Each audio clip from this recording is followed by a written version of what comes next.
దేవుని సన్నిధిలోనికి ఒక్కసారి అడుగు పెట్టామనంటే, దేవుని మందిరంలోనికి ఒక్కసారి వచ్చామనంటే మన ప్రవర్తన చాలా జాగ్రత్తగా కాపాడుకోవాలి. అందుకని అంటాడు, నీవు దేవుని మందిరం నాకు పోవునప్పుడు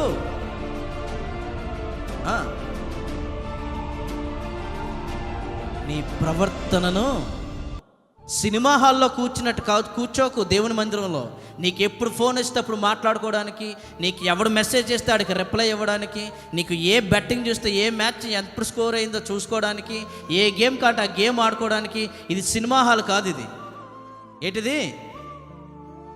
దేవుని సన్నిధి, దేవుని మందిరం. దేవుని మందిరంలో దేవునికి భయపడాల్సిన దగ్గర దేవునికి భయపడకుండా కానీ బ్రతికేవునంటే, అలాంటప్పుడు నువ్వెందుకు దేవుని మందిరంలోకి రావడం? పో, బయటికి పో. నీకు ఎంతసేపు కావాలో అంతసేపు మాట్లాడుకో, నీకు ఎంతసేపు చాట్ చేస్తావో అంతసేపు చాట్ చేసుకో.